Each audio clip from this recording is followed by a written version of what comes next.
तो hello everyone. तो आज का अपना एक क्वेश्चन है कि राजेंद्र प्रथम किस चोल शासक के पुत्र थे। तो देखो, राजेंद्र प्रथम के पहले से जानने से पहले हम थोड़ा ना इसके बारे में पढ़ेंगे, चोल वंश के बारे में। ठीक है। तो देखो, जो चोल थे ना, चोल वंश की स्थापना किसने की थी? चोल वंश की स्थापना की थी विजयालय ने। ठीक है। ये पहले जो चोल वंश के जो राजा हुआ करते थे, अभी वे उरेयूर के अंडर काम किया करते थे। उरेयूर एक जगह है, वो है तमिलनाडु में है। अभी वो बताने से पहले एक बात जान लो कि चोल वंश हुआ कहाँ करते थे। तो देखो, ये इंडिया का ऐसे मैप है ना, तो जो तमिलनाडु का हमारा एरिया जो कावेरी नदी है, कावेरी नदी के आसपास का एरिया वो चोल वंश के अंडर हुआ करता था। ठीक है। तो चोल वंश की स्थापना किसने की थी? विजयालय ने चोल वंश की स्थापना की थी। अभी देखो, तो इन्होंने, इसकी राजधानी क्या थी? तो इसकी राजधानी थी तंजौर। इसको तंजौर भी बोल सकते हैं हम, या तंजावुर इसकी कैपिटल हुआ करती थी चोल वंश की। ठीक है। तो चोल वंश के राजा विजयालय को एक उपाधि दी गई थी, वो थी उपाधि नरकेसरी की उपाधि इसको दी गई थी। अभी वैसे चोल वंश के प्रमुख शासकों के बारे में एक बार पढ़ेंगे, कौन कौन इसके शासक हुआ करते थे। तो सबसे पहले तो देखो ये हो गया। तो लगभग हमारे इसमें देश में 9वीं शताब्दी में इनका साम्राज्य हुआ था। कौन सी शताब्दी थी? 9वीं शताब्दी। तो अगर शताब्दी में कन्फ्यूजन हो तो मान लो 0 साल से शुरू हुआ है तो 100 साल तक कौन सी शताब्दी होगी? पहली। और 100 से 200 तक कौन सी हो जाती थी? दूसरी। ऐसे ही 9वीं शताब्दी कब बनी होगी? वो 800 से 900 के बीच में 9वीं शताब्दी थी। 800 ईस्वी यानी एडी और 9वीं। तो इसमें देखो, इसके राजा हुआ करते जैसे परांतक प्रथम थे। ठीक है।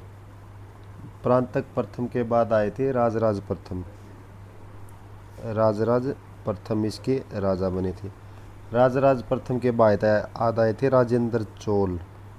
राजेंद्र चोल प्रथम, तो ऐसे इनका वो था। ठीक है। राजेंद्र चोल के बाद राजाधिराज। ये फेमस तो इनके दो तीन ही थे, एक तो ये थे और ये थे, जिनके बारे में जानना सबसे पहले ज़रूरी है। अब क्वेश्चन का सॉल्यूशन देख लेते हैं। राजेंद्र प्रथम किस चोल शासक के पुत्र थे? तो किसके पुत्र थे? राजराज प्रथम के पुत्र थे। अब इसमें एडिशनल जानकारी क्या है हमारे पास, वो देखो आप, जो इसमें दूसरी जानकारी है। अभी देखो, एक तक्कोलम का युद्ध हुआ था। किसका युद्ध हुआ था? तक्कोलम युद्ध हुआ था। ठीक है। जो तक्कोलम का युद्ध हुआ था ना, वो हुआ था, एक राष्ट्रकूट राजा हुआ करते थे और प्लस में चोलों के बीच हुआ था वो।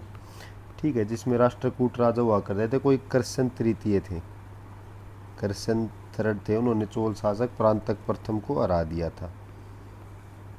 वैसे एक परांतक प्रथम का है उत्तर मेरूर अभिलेख, बहुत प्रथम है। ठीक है। उत्तर मेरूर अभिलेख, जिसमें उसमें जो इनके यहाँ जो सभा हुआ करती थी, उसका सदस्य बनने के लिए क्या क्या क्वालिफिकेशन चाहिए, इन सब चीज़ों का उसमें एक्सप्लेनेशन दिया हुआ था।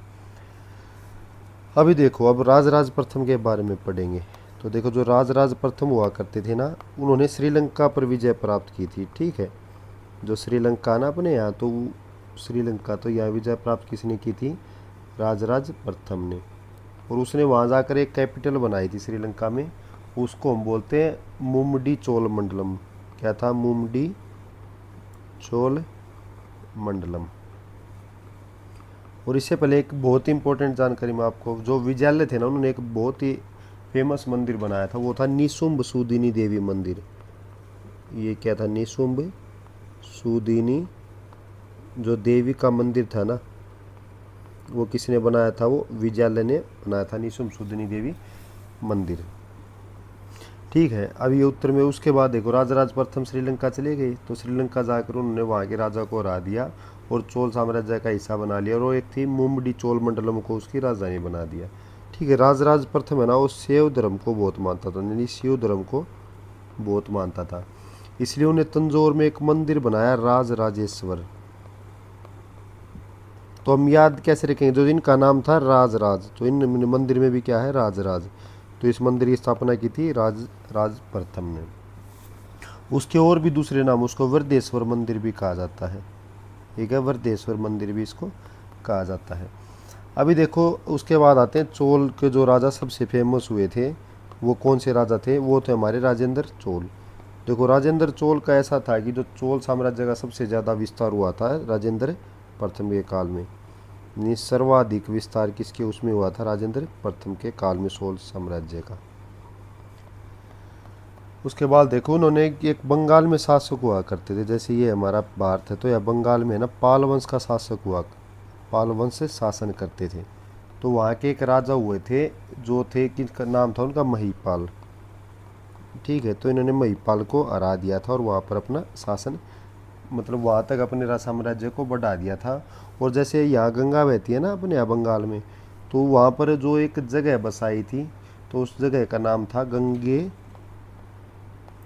कोंड चोलपुरम, ये उस जगह का नाम रखा गया था। ये चोलपुरम रखते थे क्योंकि यहाँ भी इन्होंने देखो मुम्बडी चोल मंडलम या चोलपुरम लिखा गया था। ठीक है, तो गंगा गंगा तक कौन आया था, राजेंद्र प्रथम। श्रीलंका कौन गया था, राजराज प्रथम। राजराज प्रथम ने मंदिर बनवाया था, किसका, राजराजेश्वरिया वरदेश्वर मंदिर। ठीक है, विजयालय ने निशुम्भसुदिनी देवी मंदिर का निर्माण करवाया था।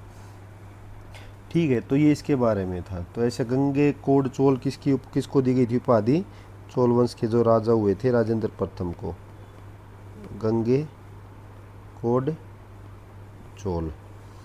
अभी देखो जो चोल वंश की और सारी एडिशनल चीज़ें थी वे बताते हैं। तो चोल वंश में ना कई भूमि के प्रकार हुआ करते थे, वो बहुत बार पूछे जाते हैं। जैसे वेलन वगाई थे, एक तो क्या था, वेलन वगाई। तो वेलन वगाई वो भूमि थी जो है ना गैर ब्राह्मण किसानों की भूमि थी। कौन से, जो किसान ब्राह्मण नहीं थे, तो जो गैर ब्राह्मण किसान थे उसकी भूमि को कहते थे वेलन वगाई। उसके बाद ब्रह्मदेव क्या हो गया, ब्रह्म से इन्हें सबको याद रखा गया कि ब्रह्मदेव क्या होगा, जो ब्राह्मणों को दी गई भूमि थी उपहार में, उसको ब्रह्मदेव कहा जाता था। उसके बाद साला भोग क्या हो गया, साला का मतलब क्या है, पाठशाला। तो यानी जो किसी विद्यालय को दी गई हो या पाठशाला को दी गई हो, उसको भूमि को बोलते थे साला भोग। उसके बाद आ गया देवदान। देवदान की जगह में पूछा जाता है, देवदान लगा लो हम, उसको बोलते हैं देवदान या तिरुनम, ऐसे भूमि। तो ये तिरुपति मंदिर ऐसे याद रखे है, देवदान तो वो किसको दी गई थी, वो मंदिर को। और जो सबसे ज़्यादा पूछा जाता है ना वो क्वेश्चन ये जाता है, पल्ली चंदनम, पल्ली चंदनम। तो जो पल्ली चंदनम थी वो दी गई थी जैन संस्थानों को दी गई भूमि को पल्ली चंदनम कहा जाता था। ठीक है, जो जैन संस्थानों को दी गई भूमि को कहा जाता है पल्ली चंदनम। ठीक है, अभी देखो चोल साम्राज्य में इतना पढ़ा, तो एडी से कुछ चीज़ें और थी चोल साम्राज्य की, वो बता देता हूँ। कोई पेन यूज कर लो यार, ठीक है, सॉरी। ठीक है, तो उसमें देखो कई चीज़ें, जो भूमि थी ना वो 6 मंडलों में बाजी थी। पहले था मंडलम, जो सबसे ऊपर था मंडलम, यानी उनको प्रांत भी कहते थे हम। ठीक है, जो प्रांत के बाद था वो था कोट्टम, मंडलम, कोट्टम, नाडु। ठीक है, और था कुर्रम। ऐसे उनके जो भूमि थी वो ऊपर से नीचे तक जो प्रशासनिक व्यवस्था थी ऐसे वो विभाजित थी। ठीक है, सबसे ऊपर मंडल थे, 6 मंडल हुआ करते यानी प्रांत। फिर कोट्टम, नाडु, कुर्रम, मंडलम, कोट्टम, नाडु, कुर्रम, ऐसे रटना पड़ेगा इसको तब याद होगा। ठीक है, तो एक दो चीज़ें और थी इसमें कि एक हुआ करते थे मुवेद वेलन, मुवेद वेलन। ठीक है, जो तीनों लोग के वहाँ पर 3 राजाओं को अपनी सेवा देने वालों को कहा जाता था, या 3 राजाओं का शासन या 3 राजाओं को सेवा देने वालों को कहा जाता था मुवेद वेलन। ठीक है, अब और क्या चीज़ें थी इसमें, 2 चीज़ें होती, एक होती थी इसमें सभा, क्या होती थी, एक होती थी सभा, ठीक है, और दूसरी होती थी उर्र। ठीक है, जो सभा या महासभा होती थी ना वो तो थी उच्च लोगों के लिए होती थी। ठीक है, या मान ले अग्रहार, ठीक है, या जो हुआ करते थे ब्राह्मण, ठीक है, तो उनके लिए होती थी सभा। और उर क्या थी, उर थी साधारण लोगों के लिए, सर्वसाधारण। तो ऐसे याद रख सकते हो, ये क्वेश्चन कई बार पूछा जाता है भाई, मैंने आज तक जहाँ तक मेरा एक्सपीरियंस है। ठीक है, ये पूछा एसएससी या एचएसएससी कई जगह पूछा गया है। तो ये था, एक क्वेश्चन से हमने सारा चोल साम्राज्य का मोटी मोटी चीज़ें जान ली। तो अब मिलते हैं नेक्स्ट क्लास में।